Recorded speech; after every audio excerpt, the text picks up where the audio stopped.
Since I was about 2 years old. 3 years old? And were you ever, I mean, you seem real polished when you're on stage. What were you, did you ever perform in I bands? spent many years, about 10 years singing in New York with Weldon, Irving, Big Band, Trio, Quintet, whatever size he would break it down to.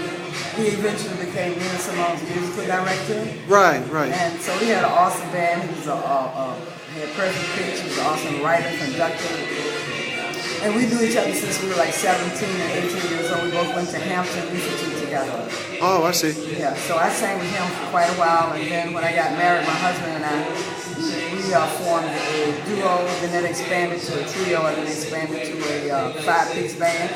Right. We sang in New York for quite a while as well.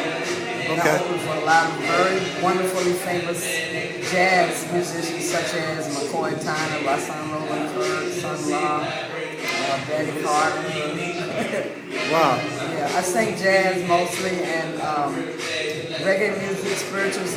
Because I love music, I basically mix it up, and then I have this technique that at the end of my shows, especially the intimate shows, I make up a song. You know, Right. really a natural improvisationalist. And that's because my father and my grandparents, they all made up things as we were growing up. So Right. when we came to the house, and the song ran out of words, Uh-huh. you had to make up words. Nobody was excused because the words ran out. You had to make up your own words. So I guess that's what stimulated the ability to improvise as I did. Wow, so it's almost like rapping. Like a lot of rappers Well, I do can that. do that too. Really? Oh yeah, I can flow. Oh, okay. I'm a substitute. I used to be a substitute teacher. So I would go to the classroom and they'd all be acting all crazy. So I just start flowing. They said, "Man, she can flow." Wow, that's amazing. So you were in New York for a while, and now you're in D.C. How did you end up down here? And, I got here because I have a daughter who graduated from Howard University, and then she got her, what do you call it? She's a lawyer. She got a degree in law. She Right. moved back here to Washington. She had her first baby, and asked me to come up and keep the baby.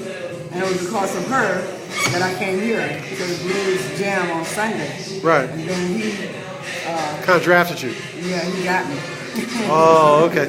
So what was performing with today's performance? What was that like? I mean, in front of all those people when you're on stage and Carter Barron's.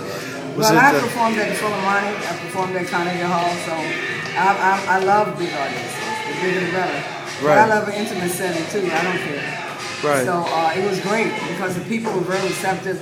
And as a blues audience, I'm not always performing in front of a straight blues audience. Right. So that was really a great experience and a happy one, really. Very upfront. Everybody participated. That's Right. what I like. I like the people get involved in the show, you know. Right. Is doing blues different from doing jazz? Or is Yeah. It is. How? Well, you can have more space in jazz, more space to improvise, to make up stuff. Right. Blues has a little stricter format, and especially if you're playing with a band, and so they're more accustomed to playing according to, you know, the rules, so to speak. Right. 8-bar blues, 16-bar blues, some blues like that. I'm not really into the math of it. I basically just sing what I feel. And Right. for me, the blues is a lot like spirituals, and I sing spirituals as well. Right. So if I have the room to stretch out, then I'll do that. Right. How about performing, like we were just talking about, performing in a large sort of setting like Carter Barron or the Philharmonic, as opposed to performing in a small club setting? What are some of the differences? Yeah. Well, in a small club setting, you can actually get one-on-one Right. with people. You can walk up to the table and, you know, point people out. You can read people's faces to see who's going to react with you Right. or interact with you. You don't have as wide a berth of people to scan Right. when you are performing with a smaller group. Right. Also, with a smaller group, you can also get them to talk back to you. Right. It's kind of hard to do that in a large setting like Carter Barron and Philharmonic and those places. The distance, for one thing, Right. kind of limits that. So even if you go down into the audience, which I love to do as well, Right. you got to pick Right. the area of the audience in which you're going to actually interact, because you want to do like at the Apollo, you want to get that area where everybody's up Right. and excited and got a lot of energy. Right. Because if you go over to the area where that's not happening, you might run into people who are resisting because they might be shy. Right. They don't want, the attention to be on them. Right. So you got to go to the area where there's the most energy. Right. Well, what are some of the advantages of doing like a large area venue like Carter Barrett?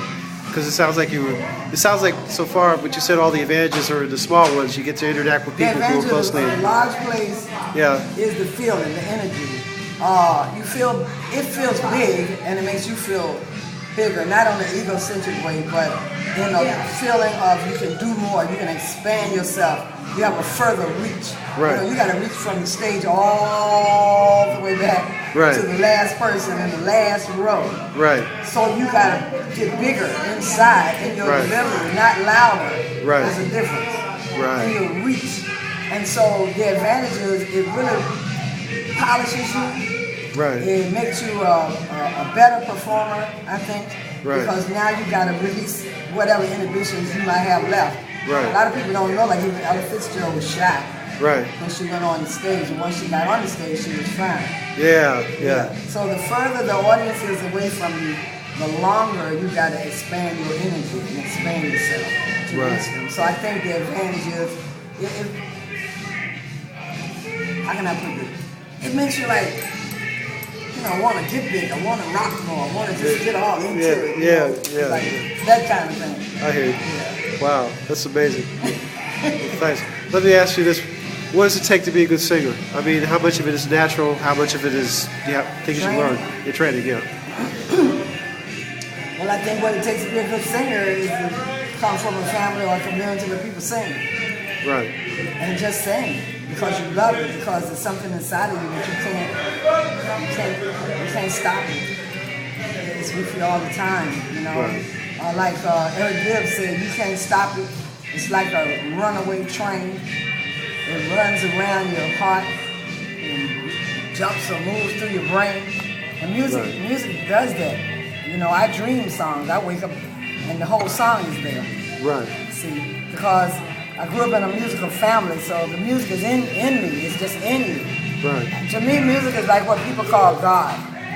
People have a tendency in the world, especially the West, to separate God from everything else that they do.